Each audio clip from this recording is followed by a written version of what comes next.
Good evening. This is the 13th lecture and discussion in frames of Festung Archiv Ukraine program, and the first time in English, so forgive me, but I need help. The program is held together since 2023, together by Pilecki-Institut Berlin, Bundesarchiv and Zentrum für Historische Forschung Polnischer Wissenschaftsakademie in Berlin. And what's the plan for today? First, we will watch the presentation and hear the lecture of Olha Bajan, who came from Kyiv yesterday.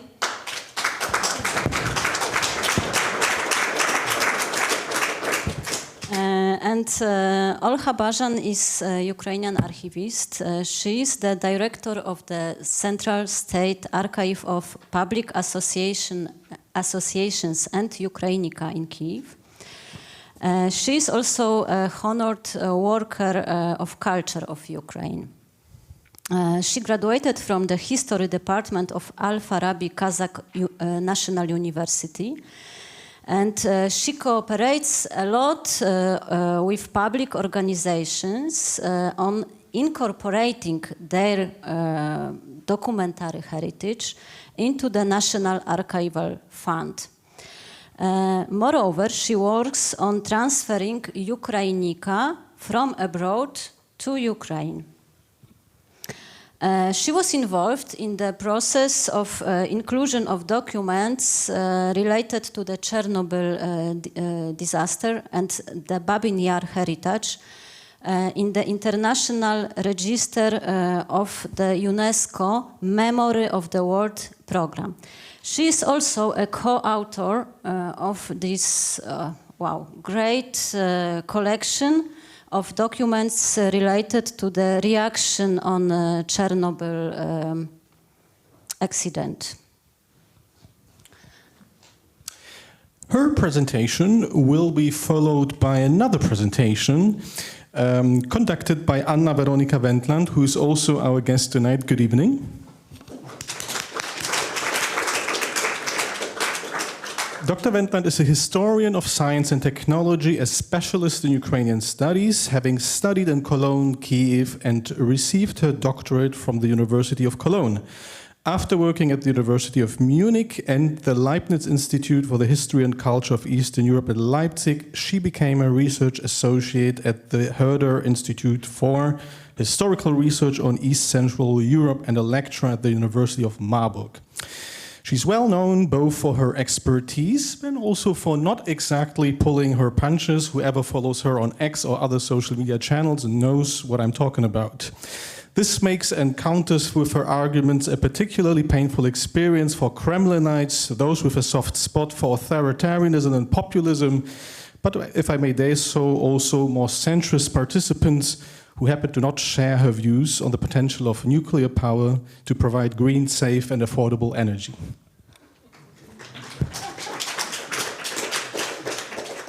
Yes, and after it will follow the discussion between Olha Bajan, Anna Veronika Wendland, and Rebecca Harms, who is an alternate board member of EU Agency for the Cooperation of Energy Regulators.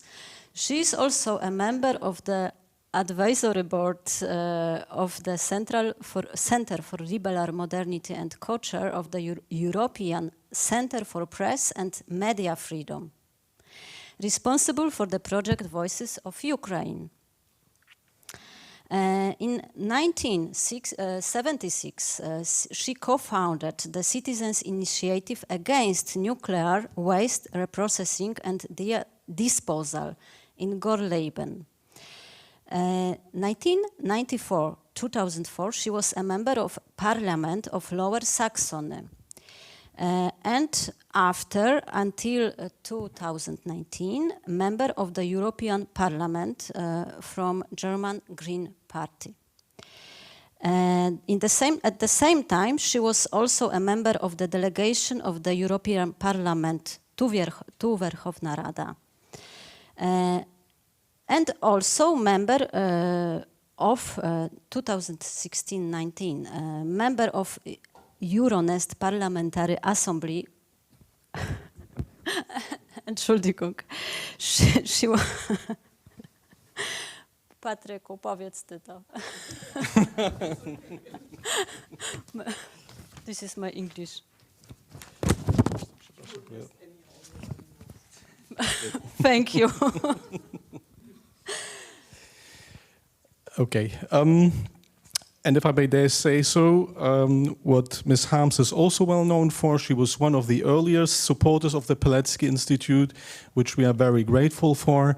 And she once called the Pilecki-Institut a second home for Ukrainian NGOs in Berlin on X. Thank you very much.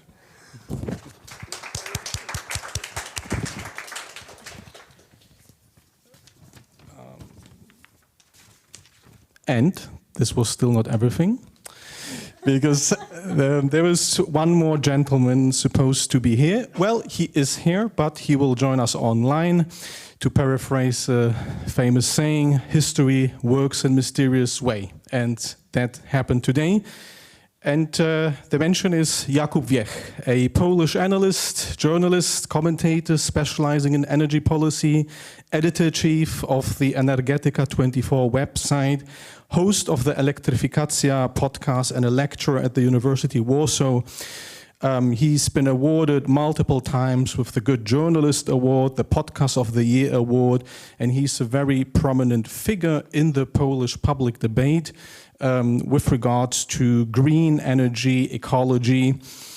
He's also recently published a book that was also published in English, Energy Made Simple. Prior to that, he was well known for a book named The Green Right Wing, Global Warning, a textbook for the Green Right Wing.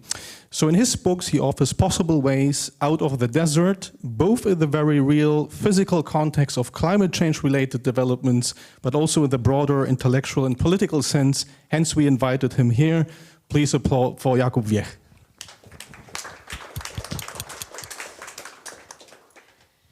And with us is also Aurélie Pertusson, who is a performer and musician and visual artist. And she is making a project about Chernobyl accident. So after our discussion, she will tell shortly about her project. Yes, and she's a Exercising Modernity recipient, participant of the Academy program, and she presented her works, among others, as part of the Soft Ground exhibition that we co-organized with Triennale der Moderne. This was the 5th anniversary of our Exercising Modernity, another very important series at our institute. And she's also shown her exhibition Moving Horizons in Gdynia.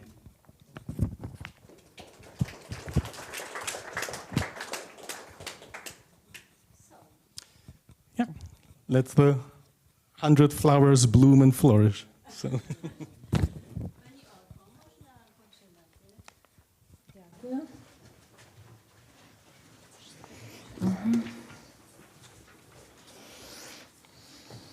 Добрий вечір.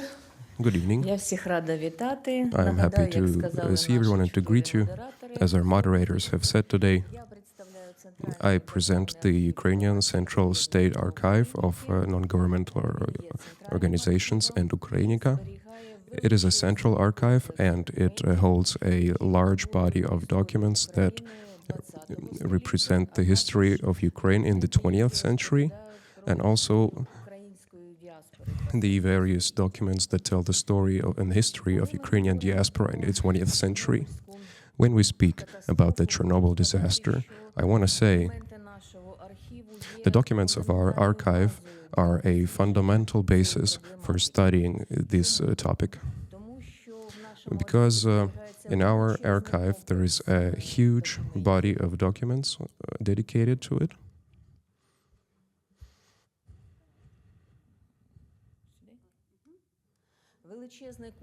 A huge body of documents pertaining to the highest political authorities in Ukraine, the Communist Party of Ukraine. And since they have performed all the management functions of the Soviet times, it is understandable that all the information from the entire country, from the Soviet Ukraine, have all come to that body.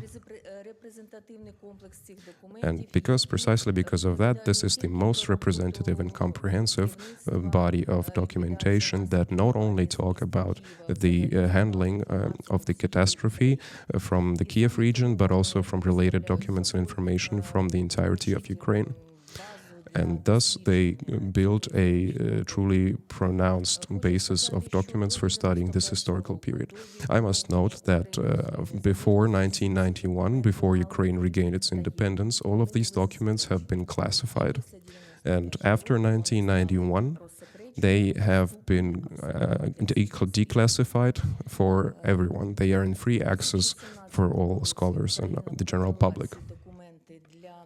In 2014, Ukraine has sent these documents for the UNESCO World Memory Organization, and in 2018 they were introduced into the program's body of documents. It's not just one document, it's a whole system of documents, and it is precisely in our archive that the majority of those documents are stored. What are these documents? What is their composition? Most importantly, these are messages and reports and the various internal notes of the different bodies, different government organizations about the start of the catastrophe, the start, like the explosion at the Chernobyl nuclear power plant. Further on, there is a large amount of documents that document the executive function and executive decisions of the highest level echelons of the Communist Party, since they were forced to handle the situation. A large body of documents is also formed by the various messages and letters from the general citizenry to the government, as well as addresses by the government to the people, what should they be doing in light of the catastrophe and how they should act. Some of the answers of the government organizations to these letters and appeals. A further category of documents that we have just recently started to publish, as also even now we're still receiving documents from abroad. These are documents originating in the Ukrainian diaspora. When you have seen on the first slide, you have seen a picture that was a picture of a meeting in London, a demonstration in London by Stefan Terlecki, a British parliamentary member of Ukrainian descent. They have organized that work, gathered the diaspora and held demonstrations in Trafalgar Square. Now I want to take a little detour and say that Terlecki himself has personally oftentimes been to the Chernobyl exclusion zone. In our archive we have some of his notes, in English of course, where he has been documenting and telling about his trips, his group trips to the exclusion zone, and recollections of witnesses who were there at the liquidation. So yes, when we talk about the documents, these are the four main categories. So everyone knows that date, April 26. But interestingly, how did the authorities initially inform people about the catastrophe? Please have a look at the note of the leader of the regional party organization of Kiev about what had happened. And if you looked at it closely, you will see the chronicle of those events. So when the explosion happened, the exact time, what exactly happened, so the Chernobyl force was completely destroyed. So by the time this note was issued, they informed only about 43 people, 43 casualties. But later on, there were much more people, much more victims of this catastrophe, and one person by that time was dead. How is this document interesting? This is the very first note about this catastrophe, which we have in our archive. Please also note how the radiation phone is indicated 100 microringen per minute. So this was in proximity of the NPP, and they also fixed 2.4 microringen per second. So please note that these figures were informed in different ways. So normally it is being calculated per hour. Well, per hour, if we would recalculate, it would come up to 6,000 microringen, where the norm is 25 to 30. So you can imagine how disastrous this was for the people who were the rescuers on site. So we can trace that the authorities gave different figures and they measured this nuclear load differently. And the leader, Mr. Sherbitsky,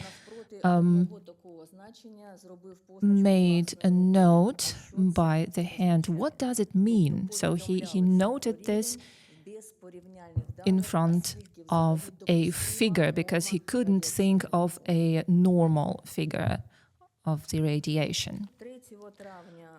On May 3rd, there was a working group of the political bureau of the Central Communist Party of Ukraine. Natalia has shown you these documents in the collection of documents. They are now in free access for everyone to see. And this working group was part of hierarchy from the top leaders of the Soviet Union till downwards to the immediate liquidators.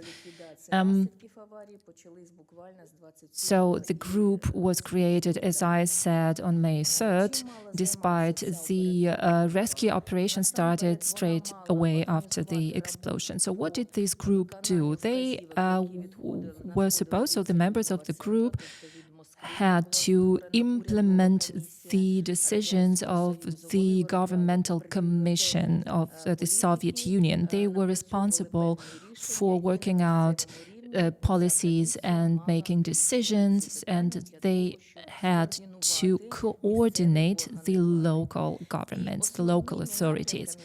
So main main areas of their works were evacuation of the civil population, providing housing for the people residing in the nearest proximity of the NPP. Then they had to execute the instructions from the Soviet center as for medical aid and medical examination of the civil population. Then the Ministry of Internal Affairs of Ukraine was also involved, in other ministries too, and one of the main areas of work of this commission was to communicate information about this catastrophe to the people. And they were the ones to decide what they communicate and what they don't communicate. So they didn't have a broad mandate. They couldn't decide freely, but they were formally the ones to decide over those 4 areas. So what do we see in these documents? It is 55 protocols, like minutes of meetings of this commission. It is a shortened version of the minutes, plus there was a stenogram, so a broader note where you can see which member of commission said what and which decisions were made. If we were to look at this document as at a historical source, so we would see that from May 3rd till mid-July, they had daily meetings which lasted for hours. Sometimes they had really hard talks. Sometimes they even had arguments because they could not reach consensus. And it was obvious what didn't work right. So these stenograms and these protocols, they reflect even the emotional atmosphere during those meetings. The last document of that group is dated November 1986, but they dealt with social security of the victims, memorization, and so on and so forth. Technical issues were no longer discussed by the Commission. So this is the way to say that this group existed till the end of 1987. So the last protocol was dated November 1987. When we were to speak about the documents that we are storing in the archive, we are using them and seeing them as a historical source. But there are many people in Ukraine who can remember those events, who experienced that event. So, and you can compare what was stated in the document and what happened in reality. So one of the main tasks, one of the main challenges by that time was the evacuation of the population. And this evacuation happened step by step. Unfortunately, they were 30 hours too late with the decision to evacuate people from the city of Pripyat. And even though this decision was made too late, but the evacuation itself was organized rather well. So in our archive, we have documents witnessing that they evacuated more than 54,000 inhabitants from the city of Pripyat within 4 hours. Next challenge was as follows. You could feel the abnormal contamination within the zone of 10 kilometers around the NPP, and there was a decision to evacuate the citizens residing or living within that 10-kilometer zone on May 2nd. This was the right decision to make. Unfortunately, they didn't account for the weather conditions. Thing was that the people were resettled, but the radiation cloud followed them, so that the people found themselves again within the zone of contamination. And then they had the idea, okay, we have to resettle the people further. 10 kilometers is not enough. And so they decided to have this zone of 30 kilometers. As I said, this was the right decision to make, but this decision was made too late. So this evacuation outside of that 30-kilometer zone happened within months, and the civil population was victim to contamination within that zone. The slide you can see depicts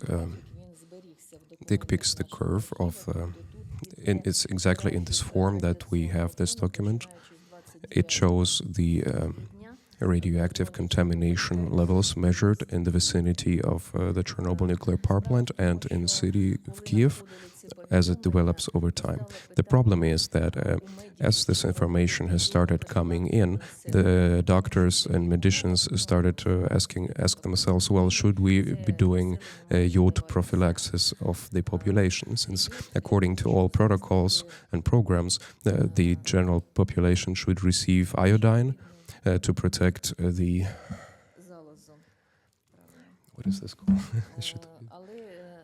To protect the shield gland. But the group of the medicians was unable, like the control group was unable to make this decision since it went outside of their mandate. So they had to wait for a decision to come from Moscow, where at the time a general committee of the all Soviet Union was in session. At that time, they have created a set of instructions on prophylaxis, but they have reached Kiev only on May 7th, and at that point it was already too late to distribute iodine to the population, since according to the general procedures, they are most effective within multiple hours, in the first 6 hours after radioactive contamination. So unfortunately, yes, this iodine prophylactics started taking place, but it was unfortunately not as effective as it could have been if it had happened earlier. Another point,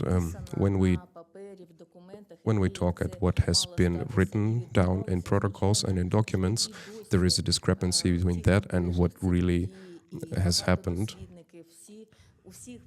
A lot of people who have lived through these events and witnessed them, and the experts dealing with them, they keep asking themselves how, under such huge radioactive contamination, how was it possible to hold the 1st of May parade in Kiev, despite all the radioactive contamination?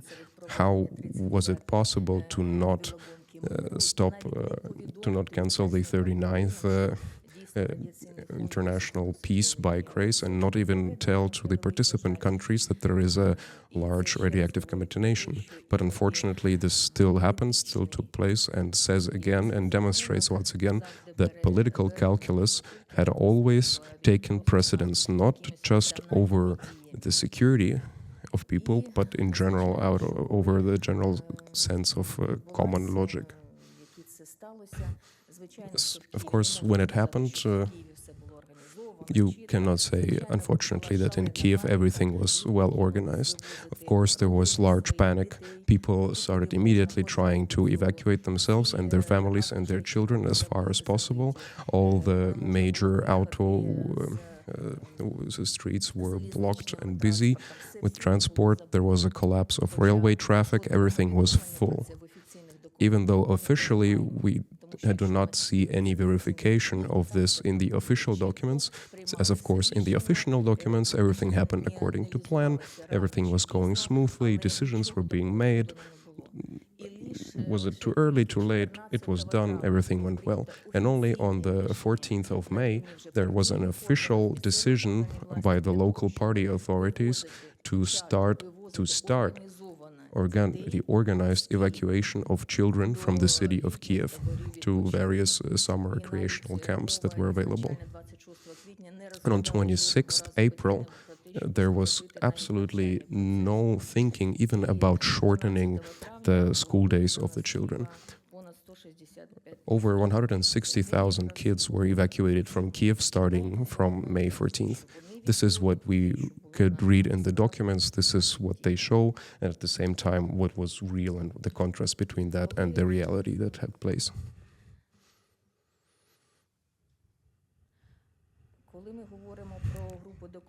When we talk about the various groups of documents, I didn't prepare like those lists, since I didn't prepare any of the letters, since these letters from the general population to the authorities, they were of course written by hand.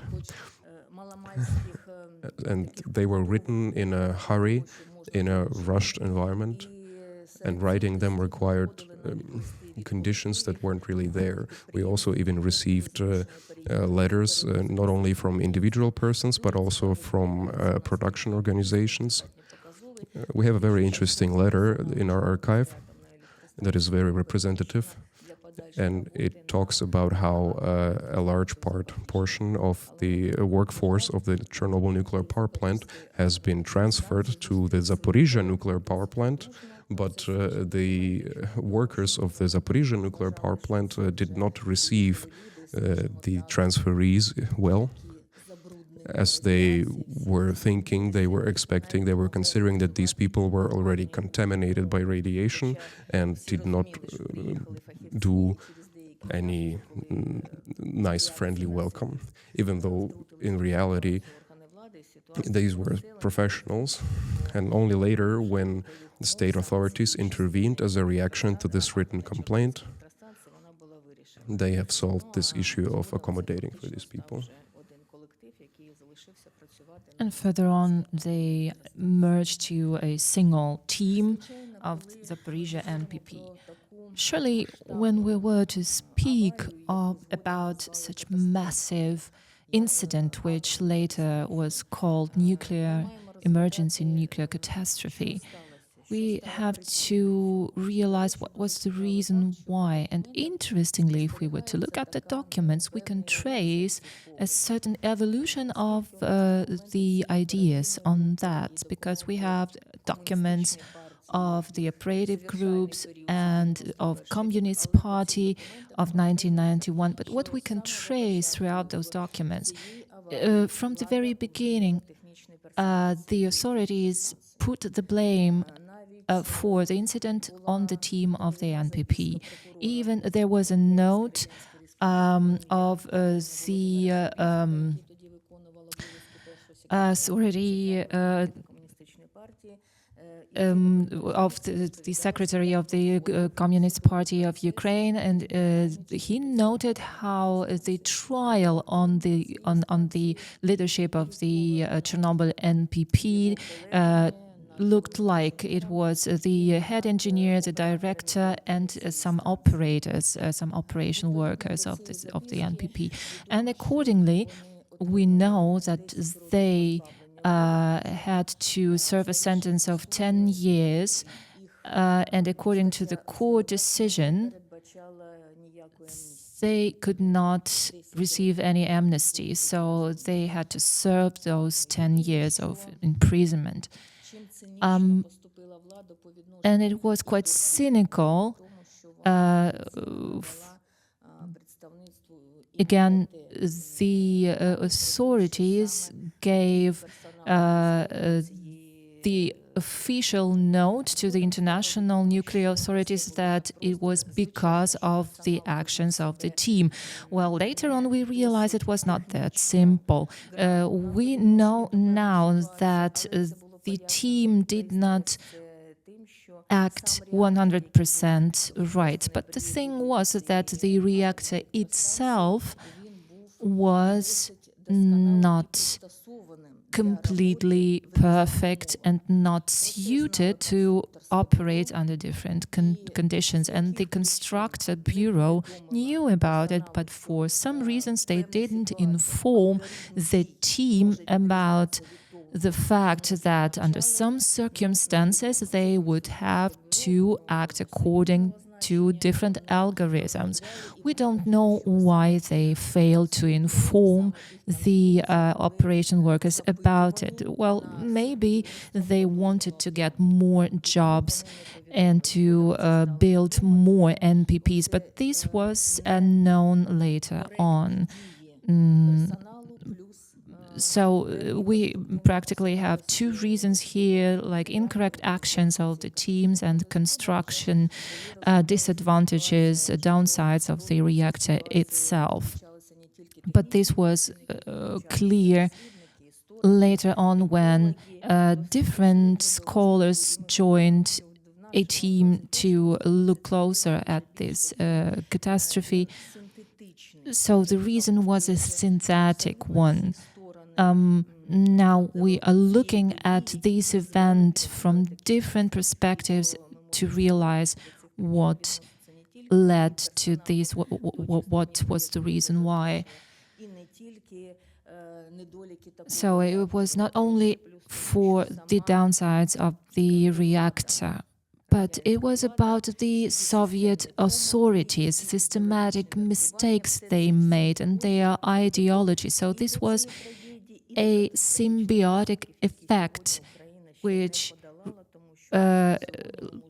resulted in the catastrophe itself and in its catastrophe and in its consequences, in particular medical consequences.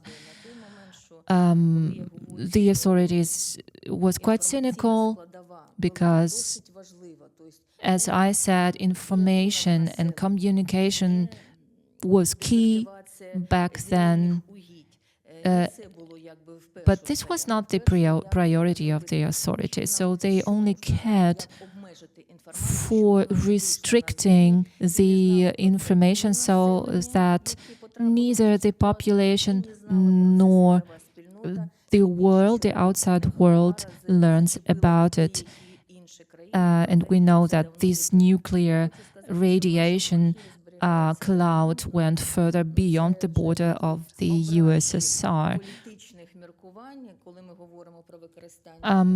When we speak about the usage of nuclear power, this was the example. So it is the don'ts, how you should not do that, and the Soviet authorities had a list of what should not be done. For example, it was prohibited to speak about the actual radiation levels.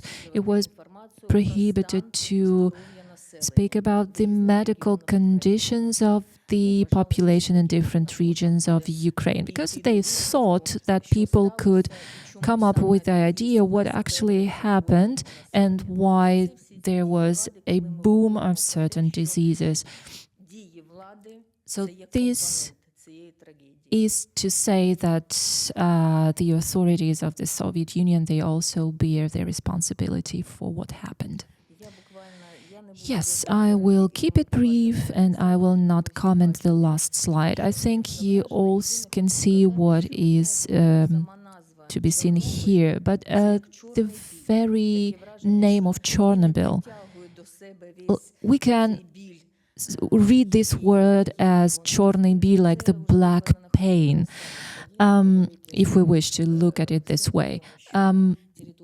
As you may know, that the territory of Chernobyl NPP, so this is about the recent event, this territory was occupied by the Russian troops, and unfortunately it was also damaged a couple of times. So the sarcophage of the Chernobyl NPP was also damaged by the Russian troops, and the nuclear levels monitors, sometimes Russian shaheds, are also hitting the plant. But this topic is being talked about, and a wife of one of the liquidators, of one of the rescuers,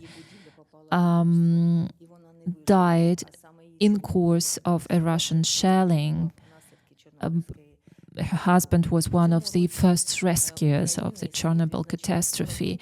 And this year, Ukraine and world, we mark 40th anniversary since that catastrophe. In the Chernobyl Museum, you know what happened.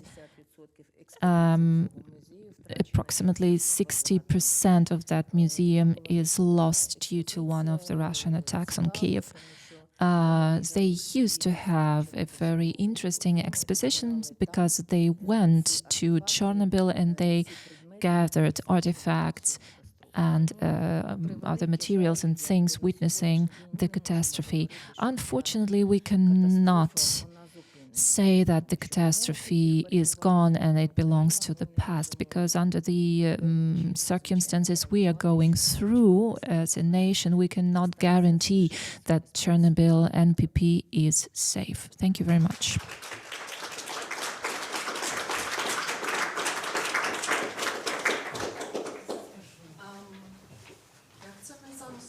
Я можу українською розмовляти або англійською.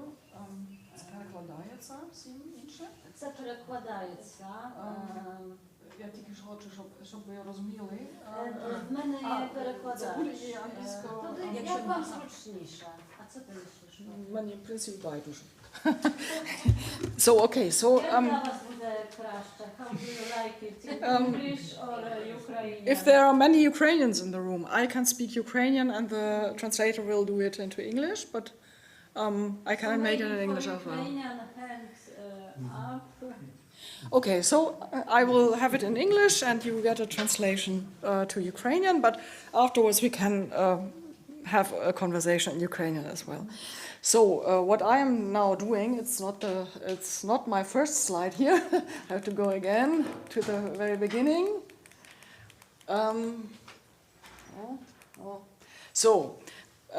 My task here is now a little bit another focus. I will now speak about. It's complicated for me because I have no laptop here, so I have to turn to my own text, you know. But I will now try to give you a little bit an idea of what was the world in Ukraine where Chernobyl happened and what happened afterwards, after Chernobyl. So my talk now will be not focused on Chernobyl because we had that from Mrs. Bajan already in very detailed form. But I will try to give you an idea what was Ukraine, what was nuclear Ukraine before and after Chernobyl. So how did this create Ukrainian identity, modern Ukrainian identities? Because it's a very interesting history. The history of nuclear in Ukraine and the history of Ukrainians with nuclear is a very exciting, very controversial, very ambivalent history, and I will try to give you a little bit an idea of these ambivalences. So, as a rule, if you speak on, or when we were speaking about Ukraine and energy, very often Ukraine was simply perceived as a transit, a gray, even nameless transit zone, you know. Here, in this map, even Ukraine doesn't have a name, you know. It's only a gray place where Gazprom pipelines go into Western Europe. So this was the usual perception of Ukraine and energy. Ukraine is a transit space, and sometimes Ukraine is embarrassing because Ukraine blocks our energy relationship to Russia. This was a general imaginary of Ukraine for a long time. And this is here again 3 points. That in a way Ukrainians had no agency in this history. Ukrainians were a passive space, a container where other actors did their policies, their energy policies, but Ukrainians had no agency, and that related to nuclear Ukraine as well. As we know, even before Chernobyl, Ukraine was a nuclear power country, but it was never perceived as a actor in itself. Even after Chernobyl, it was more or less perceived as a developing country which needs our help, but never as an independent actor. So it is worth to look a little bit closer to what was really going on in Ukraine, and that's what I'm trying to do now. So we can look on it a little bit another way. As usual, we can historicize this problem, and then we see that this nuclear history of Ukraine has different phases. It begins, of course, with nuclear as one of the official representatives of nuclear energy in Ukraine. Mykola Steinberg said there was no Ukrainian nuclear energy. There was Soviet nuclear energy in Ukraine. So it was Soviet and Moscow-controlled, centrally controlled nuclear energy in Ukraine. But at the same time, nuclear in Ukraine was something what Ukrainians did to their own country, because there was a large share of Ukrainian experts and Ukrainian expertise and Ukrainian institutions in this whole nuclear history of the Soviet Union of that time. So this nuclear energy complex in the Soviet Union was not Russian, it was Soviet, and Ukrainians played a great deal in this complex, and this is very interesting to remember, because afterwards, in the times of Ukrainian independence, that will play a role, that Ukrainians were representing a large share of the general Soviet nuclear industry, even, and of course they profited from that social capital afterwards. So how did it look like? Nuclear came to Ukrainian landscapes and did something with these landscapes. And in this talk, I tried to bring sources as well. You have brought your sources from your archive, an archive where I worked as well for my publications. I like it very much. It's really a splendid place.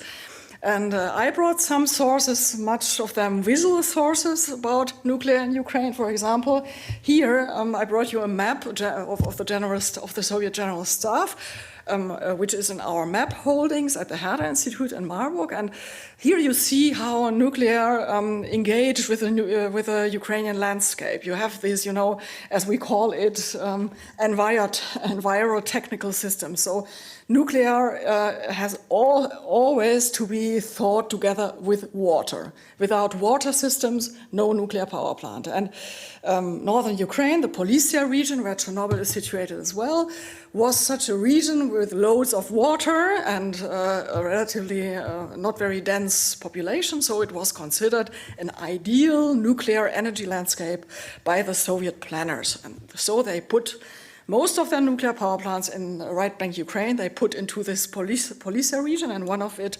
is Varash and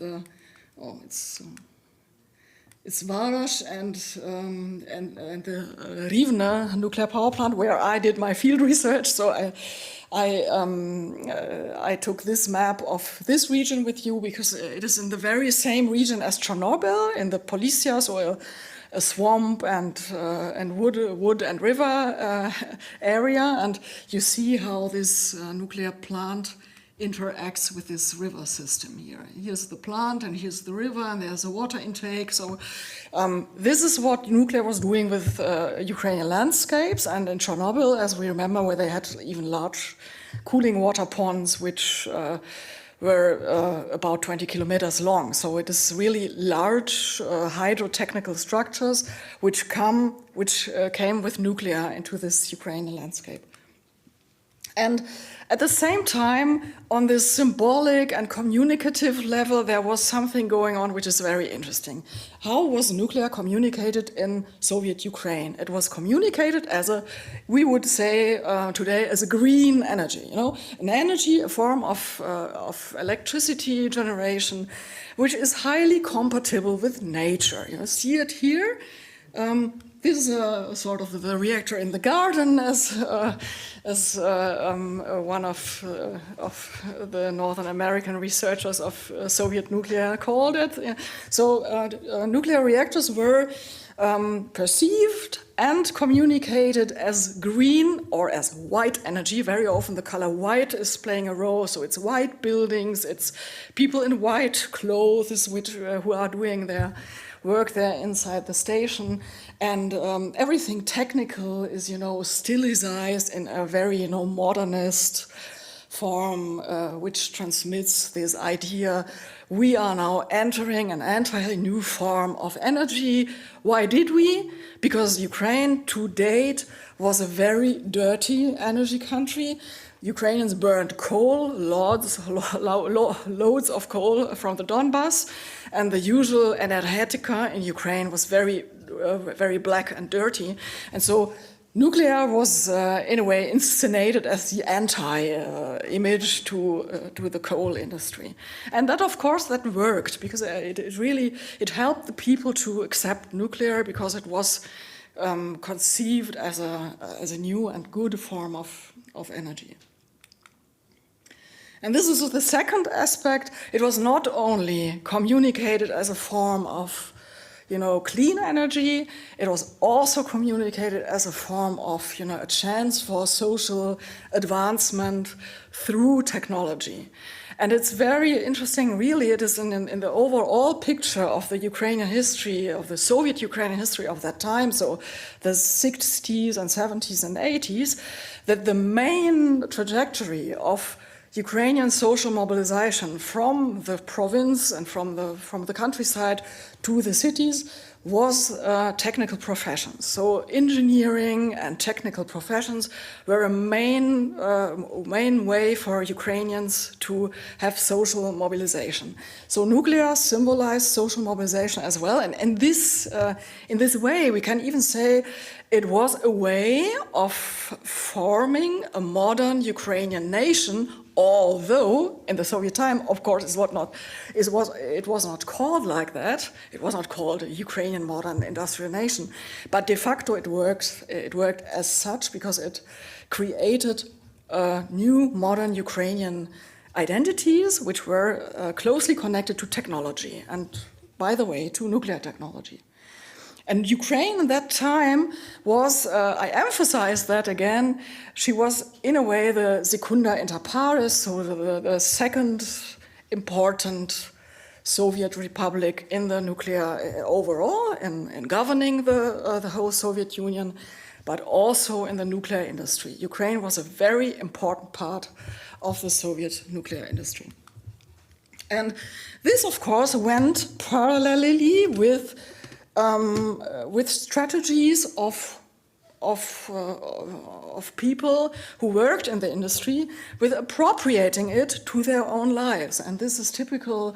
We have very interesting source collections with private photography from workers, for example, from Chernobyl, but from the station where I did my field study, from Rivne as well, where we see how those people who were working in technical professions at the power plants, but even in other professions, for example, as teachers or as people in the medical sector, how they appropriated the life in these, special Atomgrad, so these nuclear communities, which were small cities as Pripyat, which were built nearby the nuclear station, and hosted the nuclear workforce and and all the urban infrastructures which were needed. So people appropriated their workplace, their nuclear workplace, to their lives. And for me, this photograph is very interesting because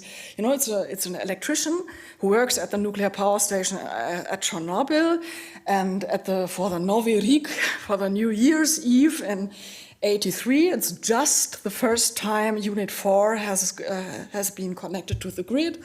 The first had produced its first energy and its first electricity. And he takes his children to this unit and posits them, arranges them before this units 4 and 3. It's Unit 4 is this one which afterwards suffered the catastrophe. And they even hold their New Year's, their Yalinka, I don't know the word in English. So they hold it in a perfect symmetry. And this was the way people were accepting and adapting their workplace to their everyday and family life. And this went even to such, we would say, perfectly symmetric installations of the power plant as an ocean liner which is steaming through the Ukrainian landscape. And this is not by incident. All those people, all those amateur photographers, very often they were organized in Soviet photographers, clubs, and they read the Soviet photography journals, and they saw how technology is inscenated in photography, and they tried to do it the same way. And so Ivan Zholud, he climbed on an electricity pylon and tried to produce a perfect image of his working place. And This, at the same time, was probably the last picture of Chernobyl before the accident. It was just 10 days before the accident, 40 years before. And how it ended, we know. This white steamship dream, it went down in the Chernobyl catastrophe, and there was nothing white left. It was black as a color, as the central color was returning to the place.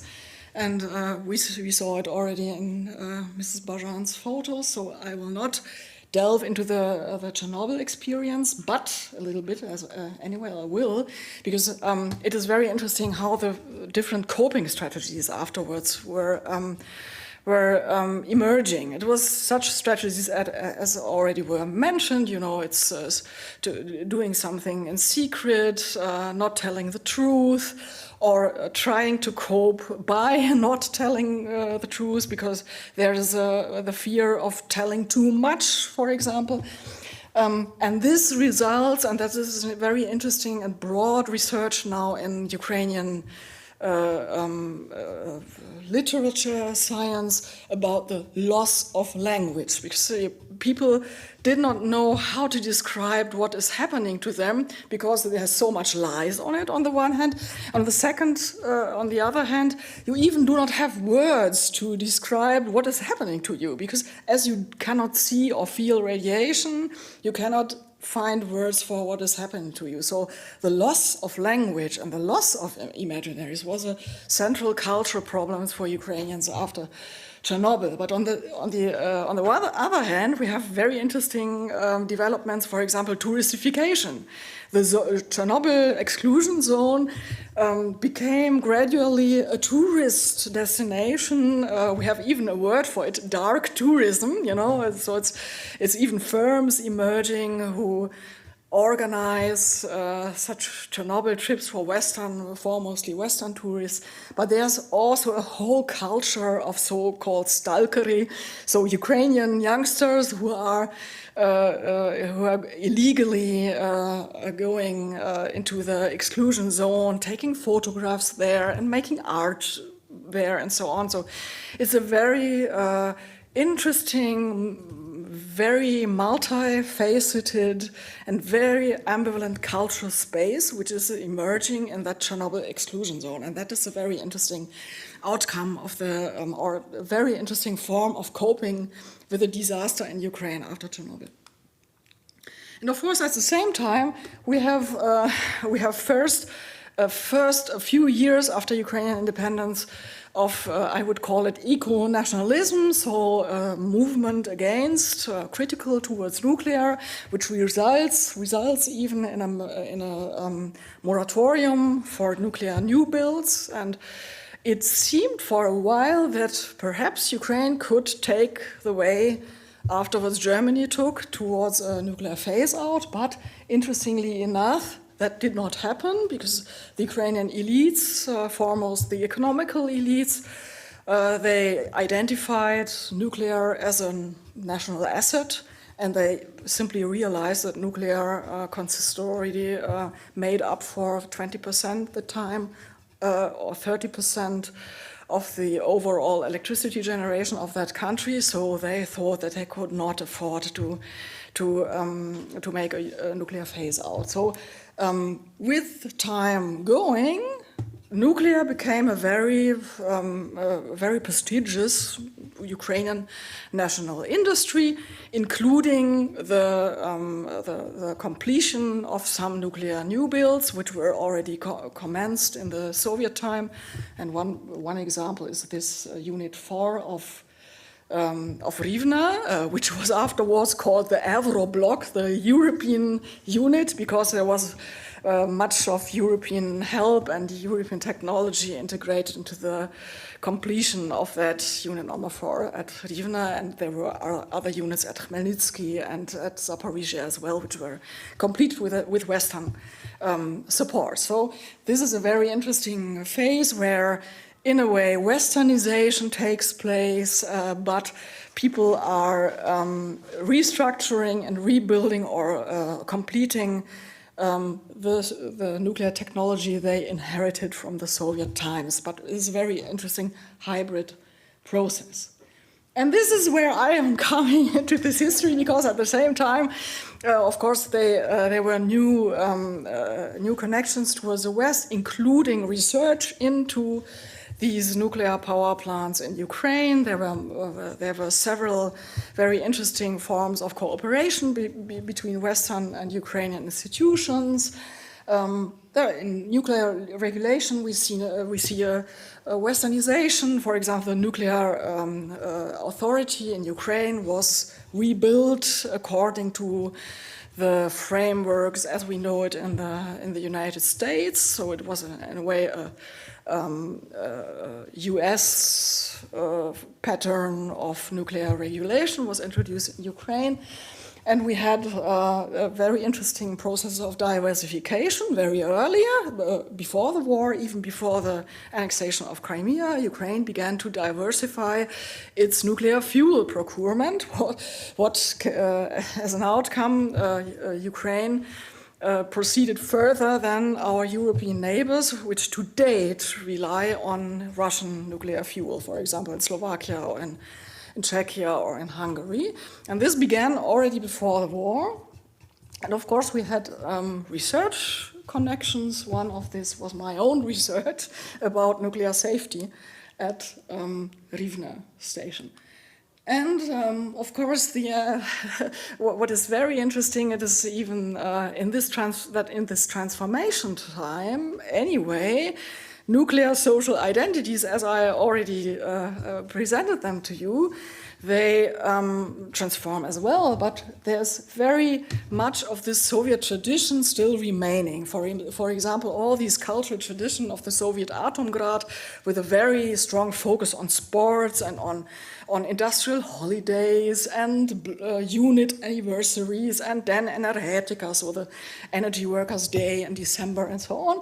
They remain in place. So people are Ukrainianizing their industry, but at the same time, they stick to their Soviet-shaped professional culture, I would say. So it's a very interesting hybrid, and so this is a very interesting example. And why? Because you read here, Sportivny complex isotop, so it's a sport complex, the sports organization of that nuclear town in Varas, and it's called Isotop. You know, its name is Isotop, so it's like the Springfield isotopes in the Simpsons, but it's without the irony. It's very seriously, their sports complex is called Isotope, and these sports Ukrainian youngsters are not simple youngsters. It's my sons, and one of them is even sitting here in the auditory. It's only for this reason I could take this photo, because other youngsters I could ask them to publish their photo. But they enjoyed the Isotope sport in Varos as well. So, and then comes, this was already we discussed in the last presentation. We enter now a new phase in Ukrainian nuclear history, and again it's very often about envirotechnical systems and about the hydro-nuclear connex, about the connex, the nexus between water and nuclear power plants. For example, in this case, when the Russians bombed the Kakhovka dam, hydro dam, and this resulted in the draining of the Kakhovka reservoir, which at the same time is the cooling reservoir for the Zaporizhia power plant, which is offline now, but anyway, it is about problems with nuclear again. You see, this was the Kakhovka reservoir, and now it's dried out. Now already it's overgrown with, I do not know how it is in English, verbe, and to keep verbe, I don't know the word Weiden in German. So I suppose it's already green now, but the very point is, this is it's the ultimate heat sink for the largest power plant, nuclear power plant in Europe. So it's the consequence is very interesting for us because Zaporizhia is always in the focus of our discussions and fears about nuclear at war, because Zaporizhia power plant is right at the front line. The Dnipro is the front line there, near Nikopol and Enerhodar. And in a way, you see here, no, that's not the right one. This is the front line, and here is the nuclear power plant, you see. And of course, it's a constant object of military action at that front line. Very often they have problems with drones and mines, and at the same time, as I already mentioned, they have no ultimate heat sink. So all these, rumors which are spread by the Russians of restarting this power plant because it's Russian now, this is of course bullshit, because without the reservoir and without a new water intake, which would have to be built, you cannot operate these units because you need loads of cooling water for the turbine condensers, and they do not have that at the moment. So it is illusionary to speak about a start of the Zaporizhia units to date. But what I want to what I want to show you is that this envirotechnical problem, it is constantly present in this war as well, And another very interesting and the most interesting aspect of Zaporizhia, or nuclear energy in the Ukrainian-Russian war to date, is of course that it embraces a symbolic level. Zaporizhia is not only a nuclear power plant under Russian occupation, it is also the symbol of all the fears and all the sufferings of Russian occupation in Ukraine in a nutshell. Because this occupied Enerhodar, we have reports about tortures and the missing of people who are abducted to some secret places or secret jails or to Russia. Many of the nuclear specialists have simply been vanishing at that place. So it is at the one time a symbol, as at the other hand it is a node in a system of nuclear warfare. Because of course nuclear plants are in the very center of fear communication, for example, of threat communication, and this is a part of a hybrid psychological war which Russia wages parallelly with the shooting, So fear is always a weapon in this war, and nuclear fear is a special weapon in this war, and Zaporizhia plays a central role in this picture. So that was shortly what this is a situation as it is now. But even in this situation, we have this, resilience and pride element. It is interestingly that Ukrainians are very favorable towards nuclear at the moment, although they experience these problems and fears. And we have such very interesting outcomes, as for example, this children's picture on how Zaporizhia plant, which is here, and Enerhodar, the Atomgrad, it's here. It's connected to sacral symbolics and to this, how do you call that, Oberich, or the Berehinia, yes? It's the sacred person which protects Ukraine. So nuclear is integrated in such narratives and symbols of resilience. And as a matter of fact, and that is what we as experts and as nuclear experts never expected when the war began, when the invasion began, that now we have really a situation in Ukraine where nuclear plays a very dominant role in the electricity system. And I suggest that this is the reason why nuclear is now regarded as an infrastructure which holds the country together, similarly to how the railway system is regarded, or the postal system, or the Nova Pošta system. So it is regarded by the Ukrainians as an infrastructure which helps to hold the front. And this, of course, makes up a change in the attitude towards nuclear if you compare it with the after Chernobyl time, where nuclear was more or less, I would say, yes, accepted as something which we must have because we cannot afford to phase it out, but there was never a very intensive positive connection to nuclear. And that has, and this is the interesting aspect, I think, of the war, that has changed. There is now a more positive reference towards nuclear, and that has to do with this, share of nuclear in the Ukrainian electricity system, because the fossil part, the hydro part, and even the renewables part has been heavily affected by wartime destructions. For example, all the renewable energy assets of Ukraine are mostly in southeastern Ukraine, because in the steppe regions they have really good opportunities for wind power and for solar power. And of course, this is just where the front and where the military action is. So these structures suffered very much from the war, or they were simply destroyed by the occupier. So for this reason, which is for this inter-regional distribution of different energy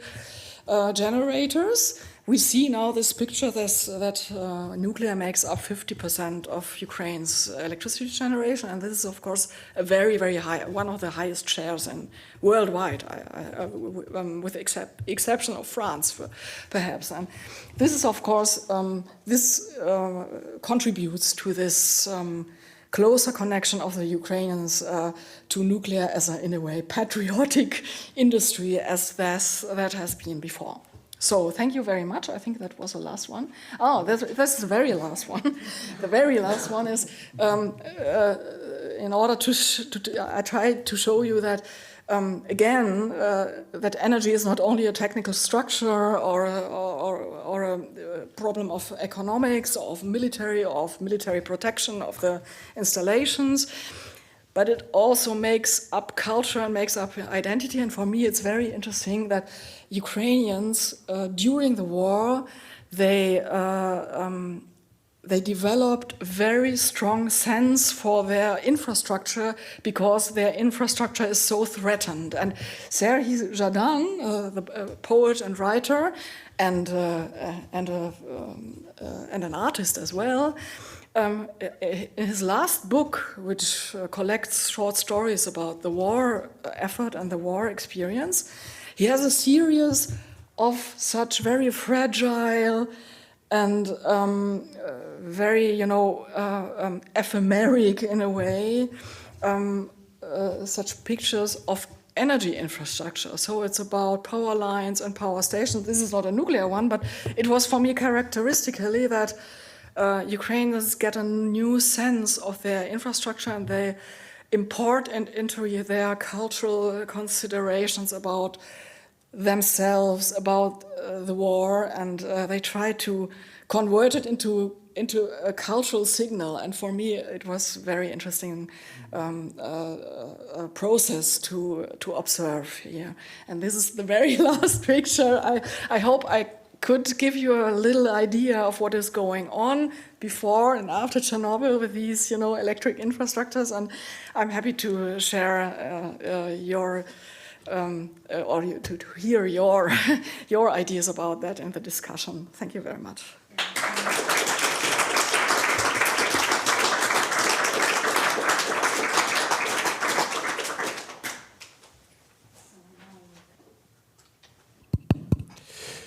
Okay, before we move on to the next stage of the event, just to make sure, Marek and Jakub, Mr. Wiech, can you hear us over there in Poland? Yes, perfectly. Thank you. That's fantastic. Thank you. Good evening, everyone. Thank you very much for joining us online, despite the unfortunate circumstances earlier. I'm very sorry for not to be in person, but I hope that I will manage to somehow participate in the meeting. Okay, so maybe I will begin with a question, and of course, all of you are very much encouraged to ask questions, share your comments and thoughts with us. Maybe first I would like to ask Ms. Harms and Mr. Wiech. So, on the face of it, it could seem that we saw or we witnessed two presentations that differed quite significantly in terms of the methodology presented, how they operated. We had a presentation based on archives, one that focused more on the political economy and the history and ecology. But at the same time, I think there is very significant common ground. And a certain thought that occurred to me is that even preparing for this event, I was reading reviews of famous nuclear series, such as the one that was presented on HBO. And something that struck me was the the abundance of head titles and articles saying that Russia is shocked, Russia reacts this way. So my question to you is, do you think that exploring the disaster of Chernobyl in a thorough way 40 years on also means at the same time, almost inevitably as it were, to an enterprise in de-Russification, de-Sovietizing history, and to thoroughly learning the history of modern Ukraine?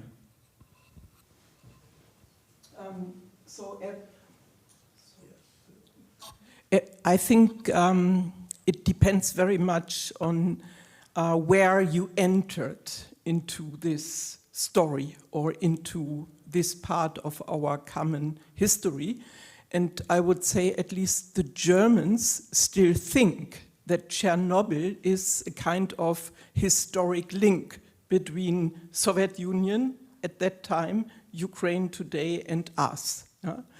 My personal story is partly conflicting with the perceptions I heard now by my colleague, friend on the Ukrainian issues, Anna Veronika Wendland.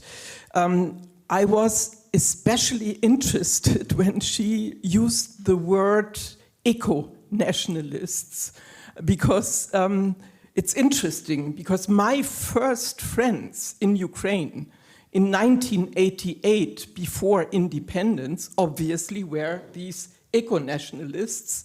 And I would say from a Ukrainian perception, nowadays, they were all Ukrainian heroes.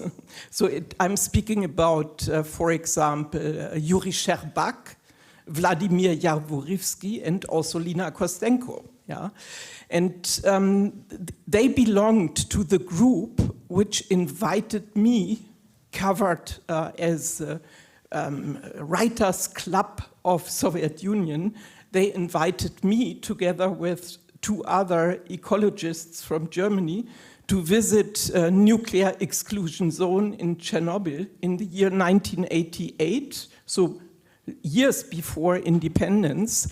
And they made it possible for me not only to discover what is the reality 2 years after the worst nuclear catastrophe the world had seen so far, but also they opened my eyes, especially, I must say, Yuri Sherbak. He opened my eyes to the situation in Soviet Union, in Ukraine, and to the impact this nuclear catastrophe had in Soviet Union. And so he opened my eyes for what happened some years later. Nobody was really thinking about it, but he opened my eyes for the fact that Chernobyl and the way Soviet Union leadership treated humans in this catastrophe, that this would be the last stop for the collapse of Soviet Union. And I think also this part of the history, this is probably one of the key points of history. when I prepared for this evening, I was a bit thinking what is the best to tell, what's not so important. But I think also because we ended in both presentations with the war. So when I talked to some of the staff at the nuclear power plant, I think it was block 2, or 3, which was running again, already operating again in 1988 when I was there. When I was talking to them and asked them how is life, because we were allowed to ask to some people some questions, and they told me for them it was like winning a war. Yeah. They said they were confronted in 1986 with a situation which felt like a war. And they explained to me what was then the Zeitenwende in Ukraine. So before that reactor block 4 exploded, if in a family, a company, in school, people were talking about major events when they happened in time. So the major shift in time was that happened before the Great Patriotic War, and that happened after.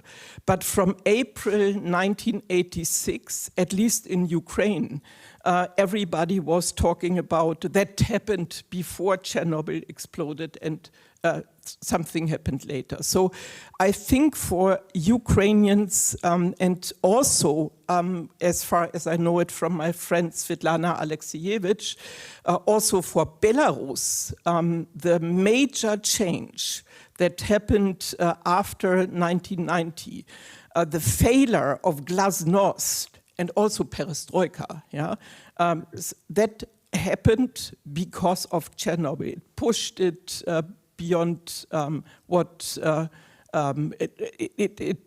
it pushed the republics of Soviet Union out of the Soviet world. So they started to begin to think about that alternatives must be possible. And Gorbachev, for good reasons, also because he did not comply with his own promises, Gorbachev failed with his idea to continue the system of Soviet Union because of Chernobyl.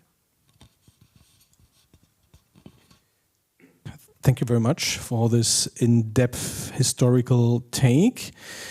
And Mr. Wiech, what would be your perspective, or maybe also to put it differently, let's say in contemporary Poland, do you think the Chernobyl disaster is being perceived as a primarily Soviet, Russian or Ukrainian catastrophe? Right, well, as it was mentioned by my first speaker, and as it was highlighted in the two fascinating presentations that we have seen, Chernobyl is a link between the past and the present. And in the popular perspective, we are not dealing with the history of Chernobyl, because history is a field of work for researchers, for historians, for specialists. The general public deals with the myth or the tale of Chernobyl. And as I think today, when we try to connect the Chernobyl past with the our times with the present, we see that the general public, especially in the Central Eastern Europe, can link the situations that we are now witnessing in Ukraine, brought by Russia since 2014 and by the full-scale war since 2022, with the same mechanism that occurred in Chernobyl in 1986. For example, we see the contempt for the human lives. We see the disregard for the truth. We see the attempt to convince the general public in the West that everything is fine when it's not. So the mechanisms that are used by the Russian or Soviet authorities, they are basically the same. And I'm very happy that you mentioned the Chernobyl series by HBO, because it's a popular culture text that was broadly received in not only Europe, but also in the world. And it highlighted these mechanisms in a very fine way. It actually showed that Chernobyl disaster had nothing to do with technology itself. It was the disaster of policy, of the way of enforcing power and the system itself. And what I hope another resemblance will be between Chernobyl and the current times, the Chernobyl disaster was the beginning of an end of the Soviet Union. And I hope that the war on Ukraine brought by Vladimir Putin will be also the beginning of the end of his regime and the start of reforming of Russia towards more democratic, civilized entity. Thank you, Mr. Wiech. Maybe you have any comment or thoughts?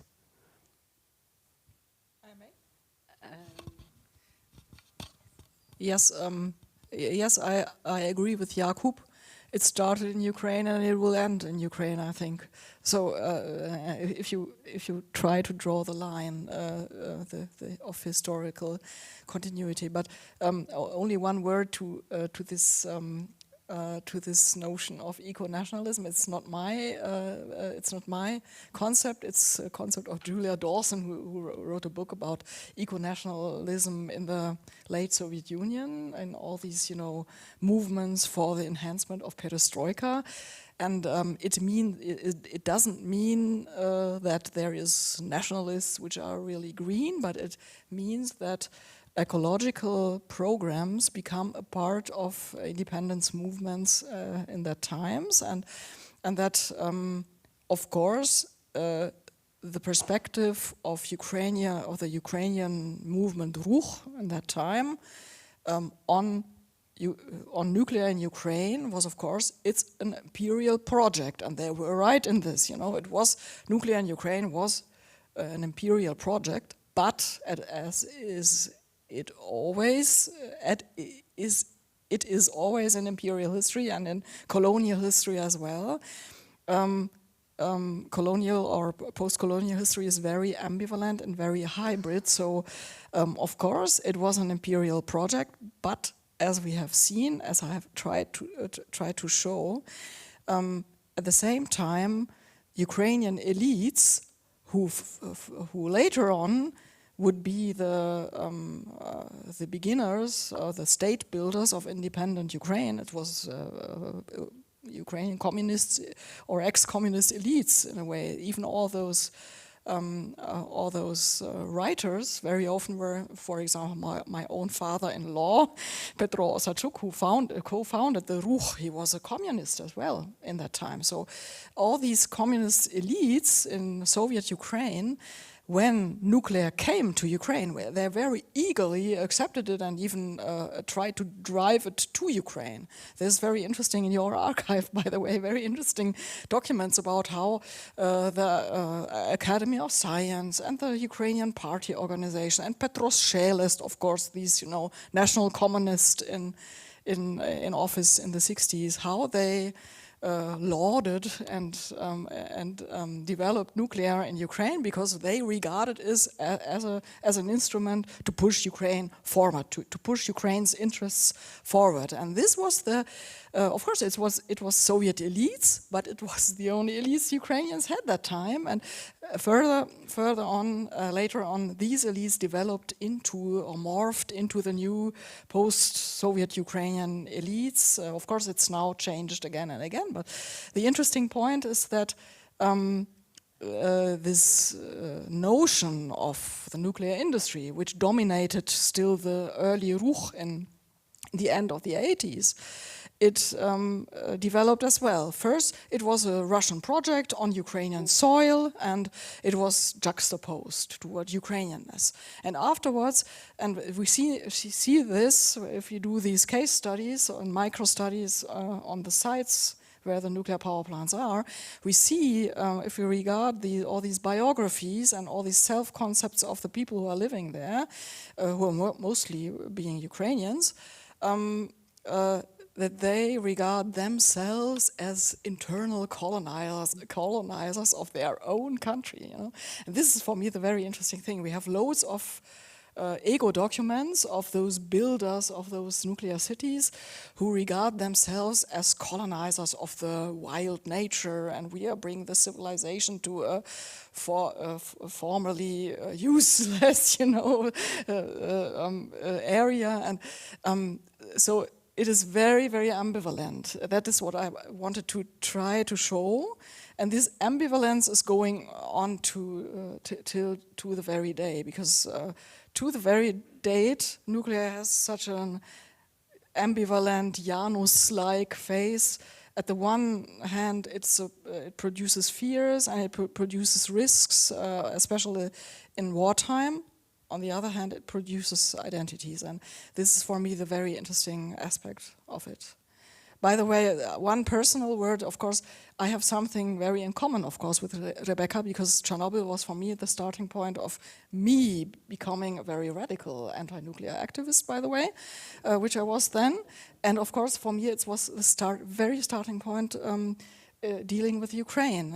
Simply, the world was open to me that there's something beyond the Polish border. That Poland exists, I knew, and I knew a little bit, because Polish-German relationships were common to me as a young German leftist that day. But beyond the Polish border, for me, this was an unknown country. And Chernobyl, in a way, opened that Soviet Ukrainian space to me, and this was the starting point for me deciding not to study in France but to study in Ukraine. I was the first Western German student at Kiev University at that time, and of course then I met my husband, my later husband there, and so I could of course say without Chernobyl my life would have been developed in another way, and it would perhaps not be connected with Ukraine. So this is the very, it's my very, very complex and ambivalent situation when talking about Chernobyl. I have always this family history which is sounding around it, and I of course interviewed my Ukrainian family. Where have you been when you came to know that Chernobyl exploded and all these things? They told me how Kiev was, which had no evacuation order, but the whole population of Kiev was upset and tried to self-evacuate the city. First of all, the children and the chaos on the railway station, and this panic, and the panic before the rain. It was May, and as a rule, people in Kiev in May, they love the rain, which is warm and smells well and so on. And now they feared the rain, and all these stories I had from my own family. It's of course connected for me with Chernobyl as well, very deeply. I think everybody has a strong personal history with Chernobyl. It's such an event. I just want to use this occasion to say that we will hold seminar on Thursday on Ruch. Do you have a comment, Ms. Bajan, to... What I wanted to say that our two talks, yes, sure enough, they are different. Yes, they are on the same topic, but they look at it from different perspectives. Well, why is it important to speak about the documents? Because this pool is a source for studies, and my task and the task of my team as archivists is not just to restore what we already have, what is already in our archives, but to multiply our collection. And I totally agree when you said that Chernobyl gave a great impulse to activize the civic movements. We, as an archive of civic organizations, we speak to them to call for them to give the state their documents for restoration, and those documents reflect first ecological demonstrations, which then turned into a movement for Ukrainian independence. But this was about Chernobyl, which gave that great impulse to those processes. And when we are to speak about these things, we have the task to collect those documents, to keep them, and to systemize them, because they are spread everywhere in private collections, or they are kept in the Ruch organization, which was originally as a civil organization, not a political one, and they turned into a political party after Ukraine gained independence. But even as for the documents of Ruch, we had to systemically work on that to persuade the leaders of the organization that it is worthwhile giving their documents for to the state archives to be kept there. And many documents which we have, they reflect that many organizations started ecological activism after Chernobyl. Their slogans, they reflected it.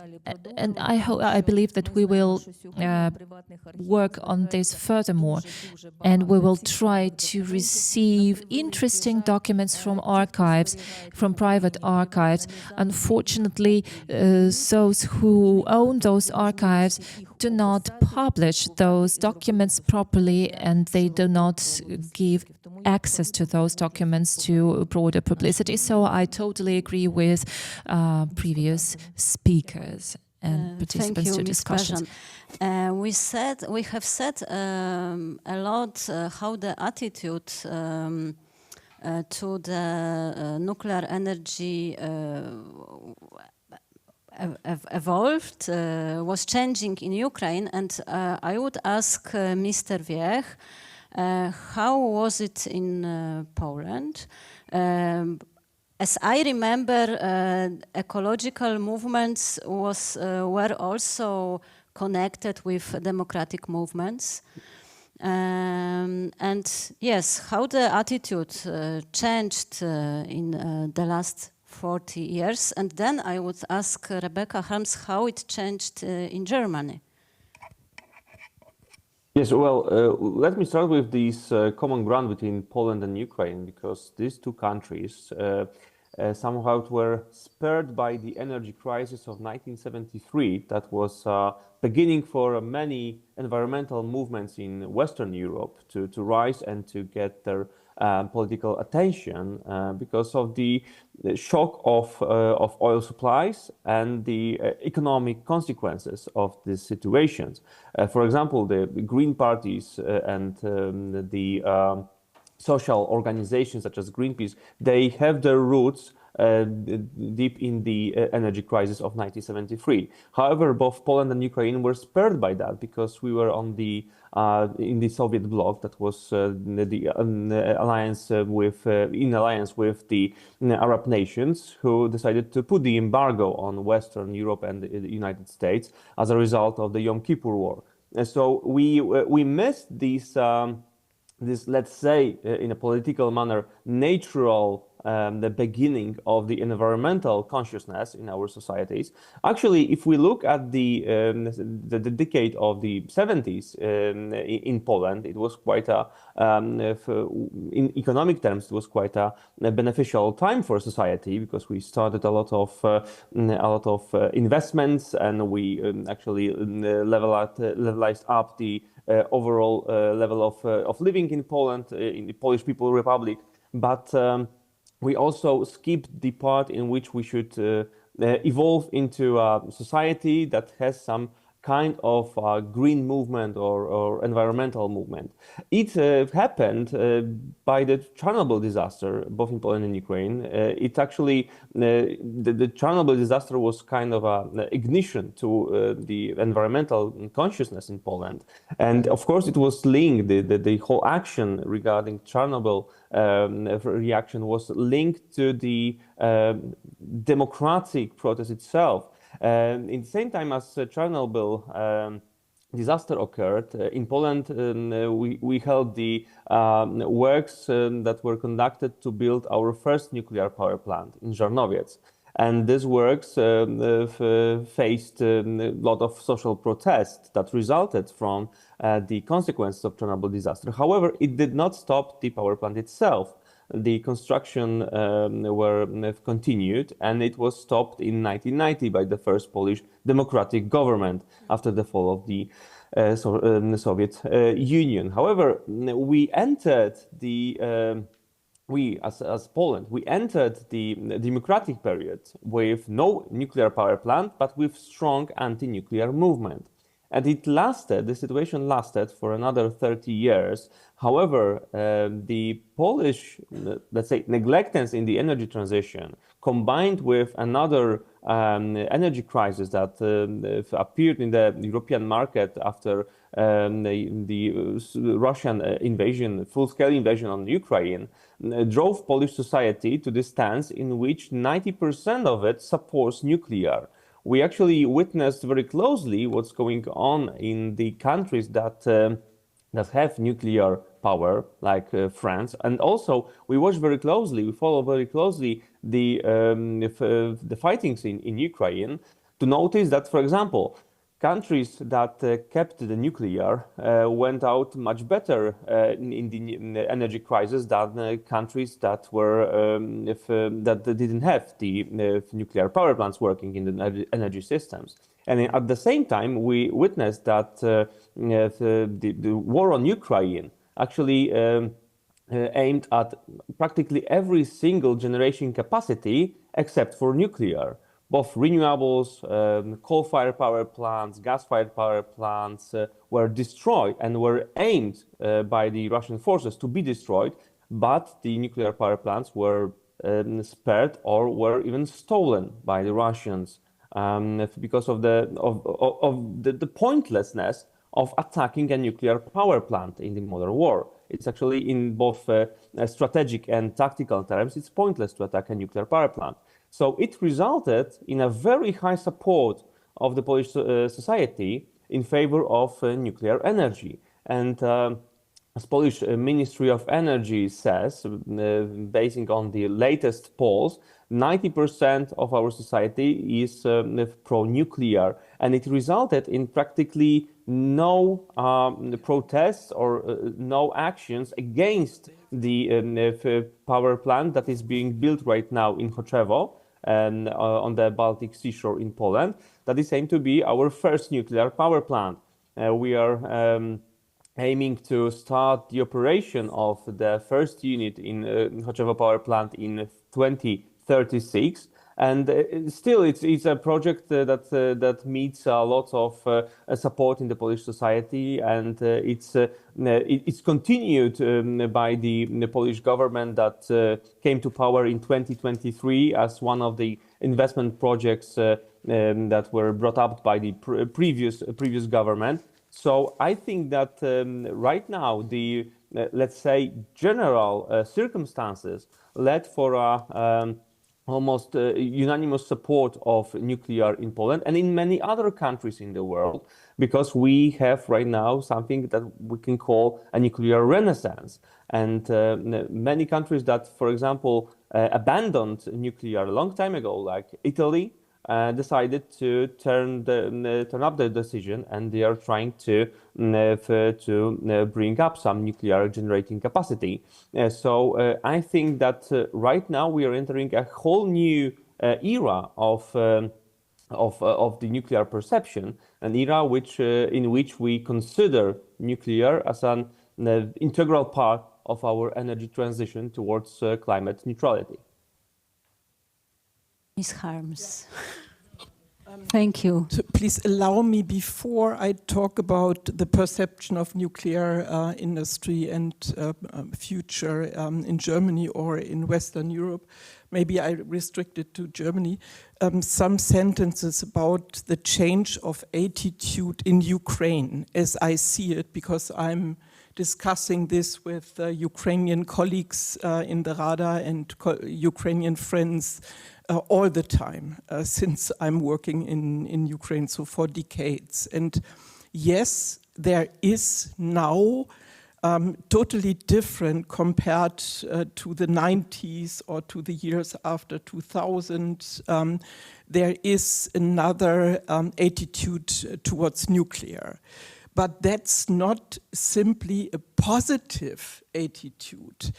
It is right now, since 2022, and the ongoing systematic attacks of Russia with drones and rockets against the energy infrastructure, it's simply also positive or tolerant towards nuclear because it's simply what seems to be left as major energy production plants. Yeah? And in the same time, my Ukrainian friends are totally aware, especially since Russia attacked Chernobyl, not only once, occupied Chernobyl once, but then attacked it again and again, even destroyed the Great Ark, yeah?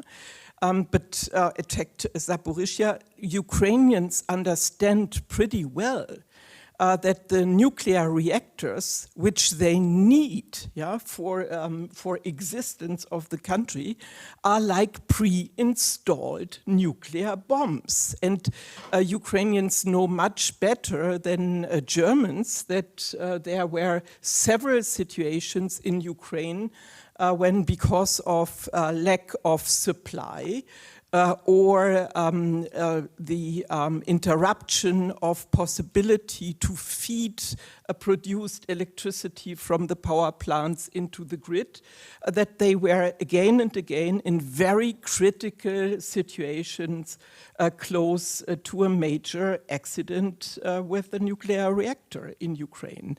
And yeah, you object, but this is what I get as reports, not only from anti-nuclear people, but also from people in Ukrainian ministries, in the industry, asking me sometimes to make contacts and to get support for them. And one of my major criticism of Germans, yeah, which changed their attitude to nuclear power and the way we produce our electricity, mostly because of Chernobyl, but then again after Fukushima. So the Germans really draw their lessons from what happened in Ukraine. Now, while knowing what's going on in the war and what are the risks for nuclear reactors, they give not what they could give to Ukraine to protect the nuclear power plants from Russian attacks. So to close the sky above Ukrainian nuclear power plants would be the least what Germans and also other European nations should do after 9/11. So the attack on, you remember, on the towers, the Twin Towers in Washington.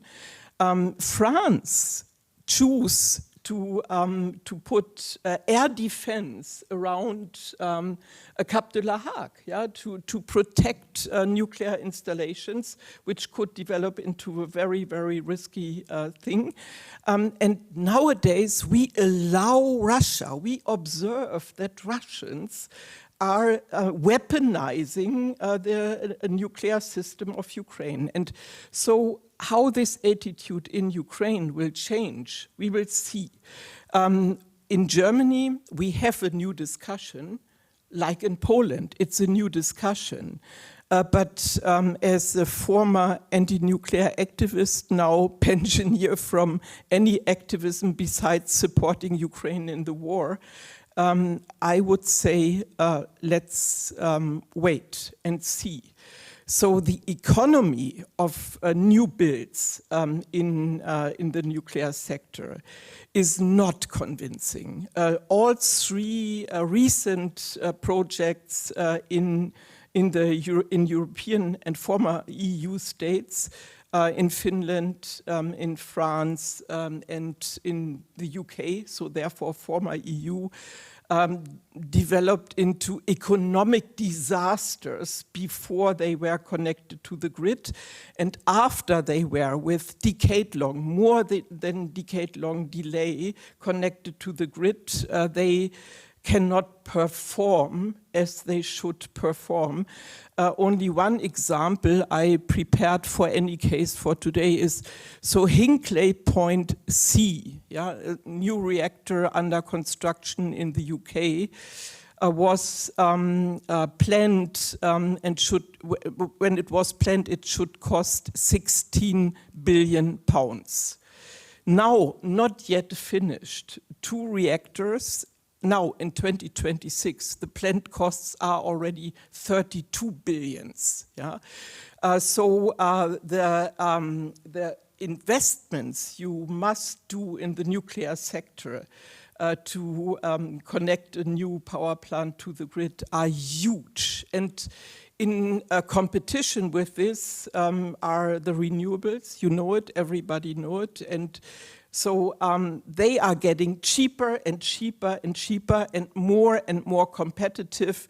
In 2025, we had overall in the world a real breakthrough for renewables. We had more than 500 gigawatt new build solar, and we had 160 gigawatt wind. In the same time, in the same year, we had 4.4 gigawatt nuclear new, and we lost, because of age, 2.8 gigawatt nuclear. And all the new builds happened in China or under Rosatom, or with the Rosatom company worldwide. And I think this is something what in the discussion so far in Europe is missing, also in Ukraine. So who is going to build, at what cost, these reactors which are not yet there and which are called already a renaissance? I see new builds in China, but the real breakthrough is with the renewables also in China. I see new builds done by Rosatom, but are we really going to do our new reactors with Rosatom? Yes, I could definitely. Respectfully disagree.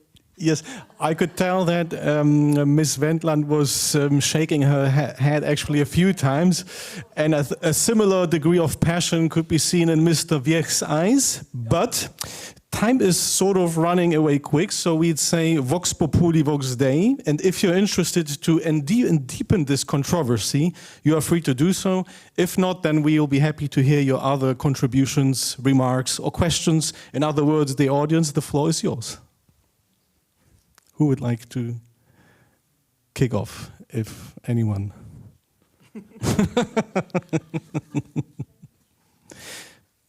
Okay, so Ms. Wendland, then we'd like to hear your response. I can use this term to respectfully disagree. Only for the first time this war situation, Jakub already mentioned it, naming it pointless to attack a nuclear power plant. I would disagree in this point because there were attacks on it. But what we are seeing is really that, and we didn't expect that, we see no concentrated and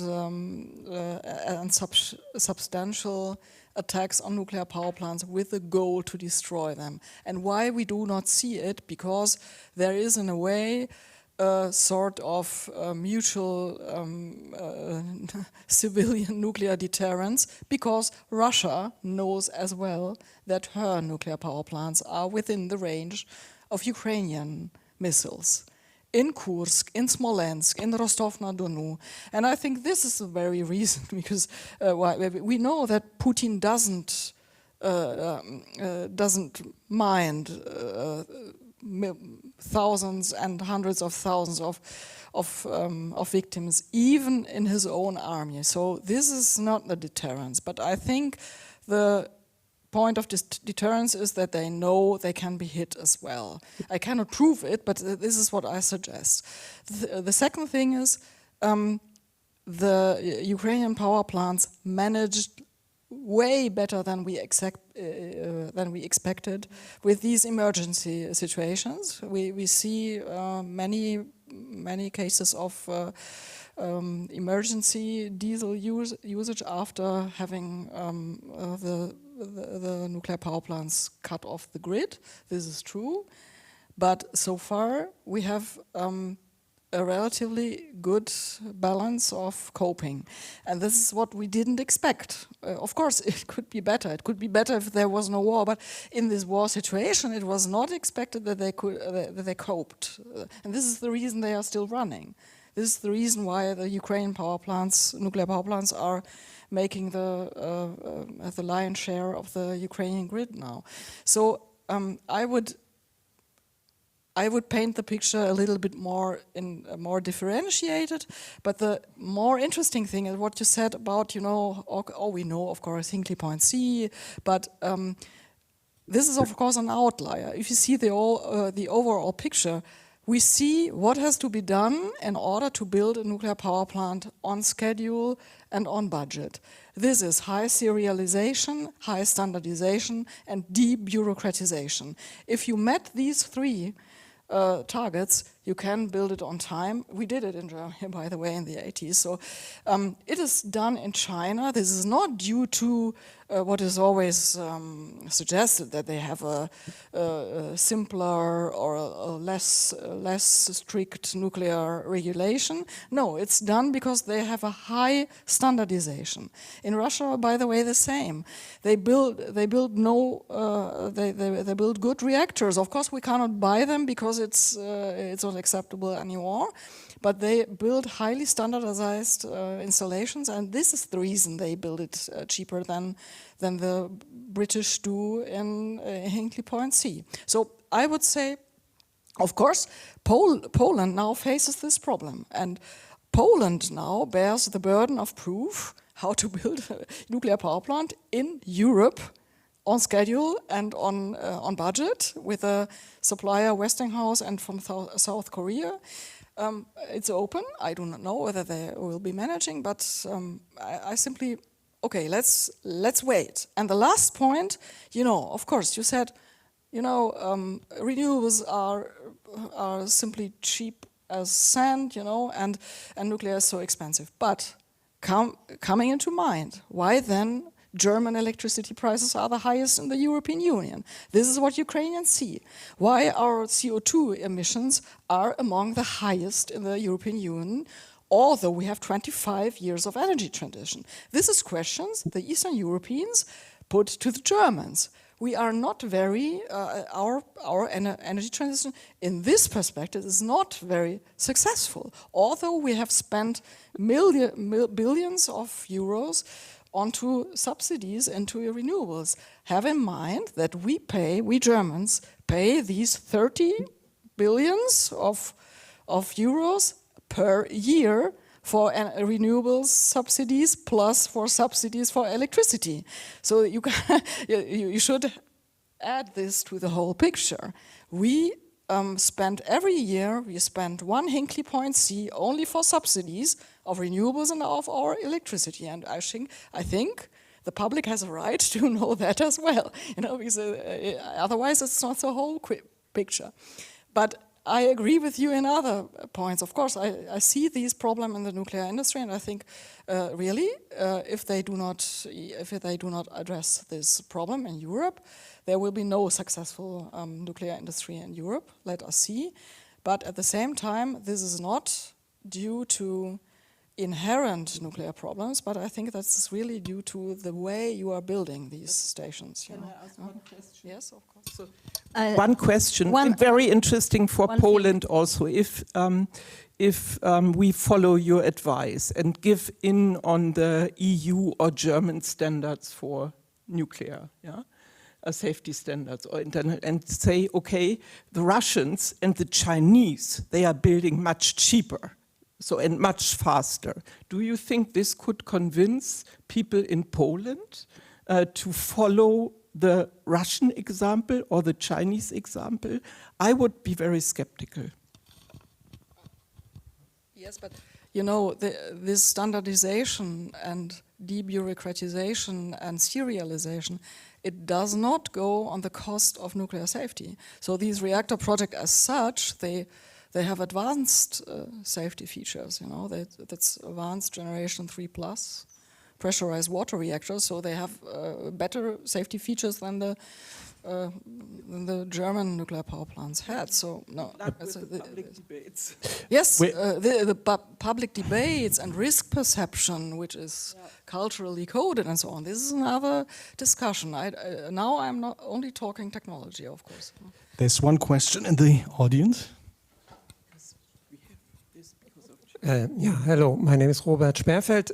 Just about reply to the standardization and economies of scale argument, which I cannot support at all, because to realize economies of scale, you need to produce like hundreds of pieces of hundreds of nuclear units, and you will never get to it to realize this economies of scale and these benefits of standardization. Nuclear reactors are always kind of linked to a specific spot and are singular objects that need to be planned individually. So there's no point in betting on that. And I think your attitude with regard to the Ukrainian or your conviction that Russians would never attack Ukrainian nuclear power stations is quite a dangerous gamble, because you don't know what's going to happen, and we see actually that exactly the way that how the Russians act in Zaporizhia by targetedly in the first days of the invasion, occupying the spot and putting their military equipment, using the spot of the nuclear power plant exactly for the purpose of building up a military basis exactly there, because they know that the Ukrainians would not attack there. So that's exactly the problem that is generated by those nuclear power stations, and they tried the same with the South Ukrainian nuclear power station, but fortunately they didn't succeed to get to it. And actually, I think, and that's also my perception, that everyone is clear about the solution for Ukrainian energy supply is decentralized one, because only the decentralized system is safer, because it cannot be attacked as easily as a central one. So switch yards, you can attack every renewable system because it relies on high voltage power lines. In Germany, for example, from the coast to the Alps, it relies on large switch yards. Of course, you can. It's not working without microphone. I think this is really an illusion. I heard that argument very often, that decentralization is safety. But if you see how Ukraine is really hit, when Ukraine has a blackout, it is because of attacks to large switch yards and large transmission lines. At the same time, you have good examples how local resilience works very well in for critical infrastructure in many cities. These large infrastructures we have in Germany as well, and that's the first which would be attacked. If you attack a high voltage power line from the Baltics to Bavaria, which transports all our wind energy to Bavaria, it is down. then it's down and you have no wind energy in Bavaria anymore. So I think that's really an illusion to think that decentralization will help us here, because the German Energiewende produced very large metastructures as well, very large metastructures, very large transmission trusses and lines and very large switchyards. So that will be not the helping aspects, I suppose. Prove me wrong, but this is state of the art now in our large electricity infrastructures, and so far they are not protected by the German military and so on. We will have this problem, yes. Yeah, I have one more question, because the discussion right now is so much focused on the here and now. But I was very interested in the different aspects of looking at the Chernobyl afterlife of the disaster and what comes thereafter. And I think that this nuclear renaissance is often discussed without actually introducing a waste management of nuclear power, and also the drought. Because this water relation, water and nuclear, is something that is so important to think together. And so in this whole discussion about decentralizing or new nuclear power and small modular reactors, nuclear renaissance, the most interesting thing is how to handle the waste that is there already. And that's what we can also maybe learn from the Chernobyl 40 years. And I think maybe my proposition would be we can prolong the discussion afterwards. And now we ask Aurélie, because... Short answers. Yes. Last question. Yeah, thank you. You can begin and then I can come. Yeah, only to focus on to refocus on Ukraine, because now doing German discussions is not so good. I think let's focus on Ukraine. You are right. How is it about the nuclear waste in Ukraine now? In the Soviet times, it was very easy for Ukrainian Soviet Republic. They simply transported their spent nuclear fuel back to the Russian Federation, where those facilities were, those reprocessing facilities. And this waste is stored in Russia to the very present. There's large nuclear fuel, spent fuel storages in Russia as well. And now, after independence, Ukraine still has, as Germany, still has no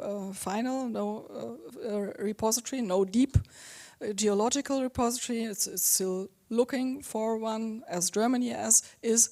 And now it concentrates her spent nuclear fuel on several places. One is Zaporizhia, which is now under occupation. The other one is the Chernobyl site, or near the Chernobyl site. And in the last 10 days ago, we had a drone attack on one of the buildings of this nuclear storage facility. So Ukraine faces the same problem as it faces with her nuclear power plants on the nuclear waste management level as well. And at the Zaporizhia station, we had a drone attack which landed near the storage facility, which is an open-air facility in Zaporizhia. So the Castor, these tanks, are within concrete cylinders, and it's open air, as it is in the US, by the way. And in Germany, it's in buildings. We have no open air storage, but anyway, it is subject to attacks. It is vulnerable, and it's not. The problem is not solved. So I agree with you in this point. Only one remark because of Chernobyl. I think so this is mentioned. Chernobyl is also now one of the places where Ukraine plans to have long-term storage, at least maybe not final storage, but long-term storage, long-term interim storage. In the same time, so the cleanup, all the works which have been done to decommission and to get the fuel out of the reactors in Ukraine is still ongoing. So we have the 40th anniversary, and until today, the work to get everything under control is ongoing. And that's, for me, really, so it's a terrible situation to understand that the consequences of this accident 40 years ago are still a burden today and for the next generation to come and to work there. And you said earlier that Russia would never attack a nuclear plant. Yeah, they attack. Yeah, because they know that there is this a possibility for retaliation. Yeah, but so Zaporizhia was several times attacked. The storage of Chernobyl was attacked, and don't think that this is a minor problem. So the big part of problems which we saw in Fukushima was because the fuel ponds, not dry storage, fuel ponds fall dry, and the fuel ponds, the spent fuel, was a major contribution to the problems the Japanese people faced after the super complicated accident in Fukushima. So I'm on many things we could probably agree, but to exclude that the Russians would have an interest in causing nuclear problems in Ukraine, I would not dare to exclude it. And also it could happen because of a mistake.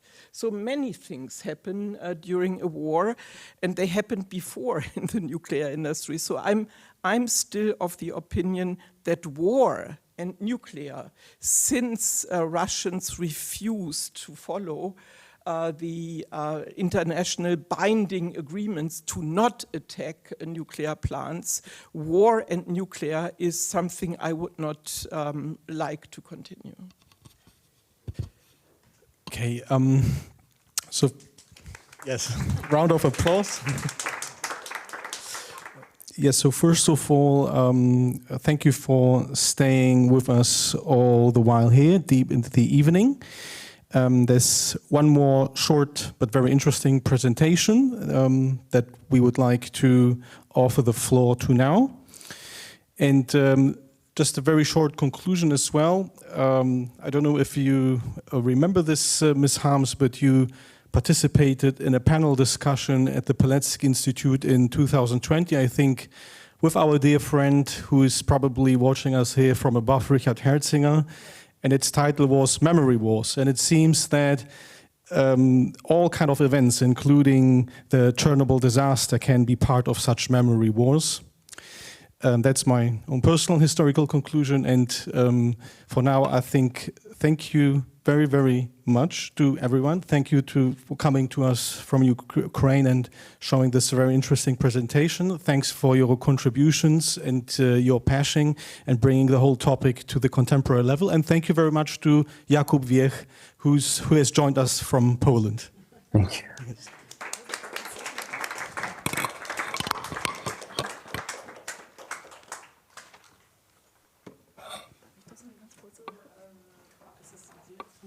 It's a 5-minute presentation. So I am Aurélie Pertuso, and I am an artist, and I'm focusing on space and time perception, especially on natural and urban landscape. So I will talk in a very personal way because it's how the project has been beginning. So that's from the French perspective. So on April 26, during the Chernobyl disaster, it was a special day for my family because it was my mother's birthday. Since I was only 3 years old, it's of course impossible for me to remember that day or what my parents did. to fill this void, I began to imagine what we might have done and to draw the sky over my village, which called Saint-Nicolas-de-Port in France at the border of Germany.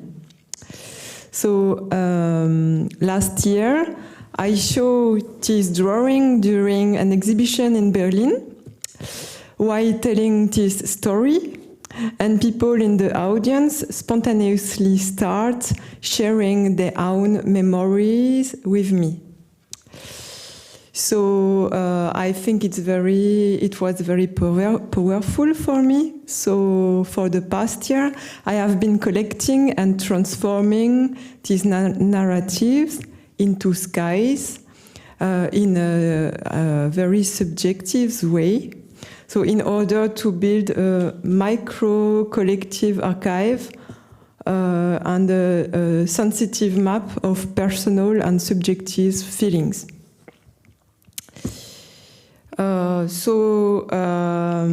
Yes, the project also stemmed from a memory embedded in the French collective imagination.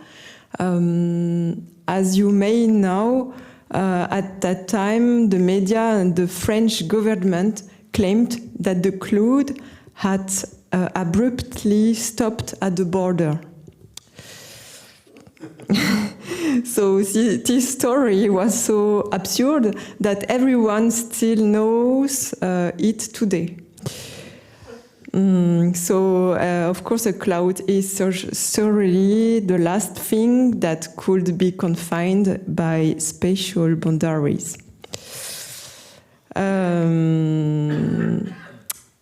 So this project expressed the symbolic ambiguity of clouds as a canvas for daydreaming, from Les Merveilleux Nuages, from Baudelaire, sorry, the French reference, the wonderful clouds, or as bearers of disaster, such as fine particles, toxic gases, and nuclear substance. So so my aim is to build is also to question a living and fixed entity, to question the memory as a living and fixed entity in constant reconstruction. Sorry for my English. So I'm looking for stories. And I invite you to simply email me your memories, wherever you may have been on April 26 or around this date.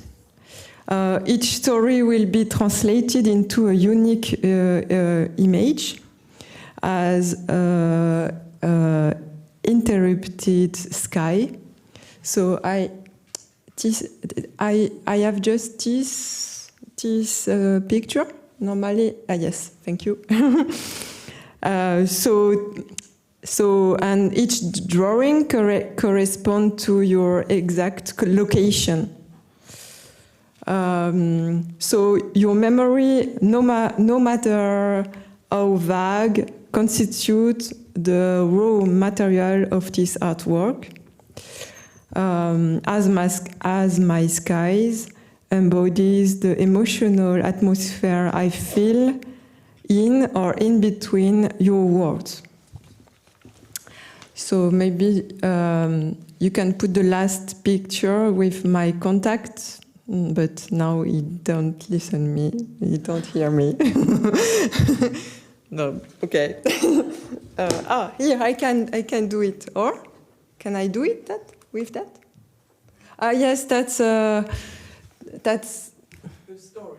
Yeah, that's one of the story as example. So you can write in your own language. So that's in German. I don't know if I my German is not so good. I can translate just a bit, but I.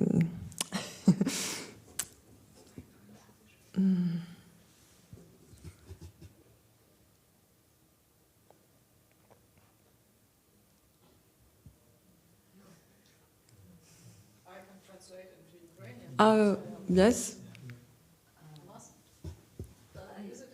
I think we should Close. Yeah.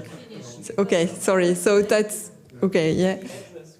Yes. Now, yes. If you have interest, it will be wonderful. I will make an exhibition after that and a book, and maybe also a website. Thank you so much to stay. Thank you.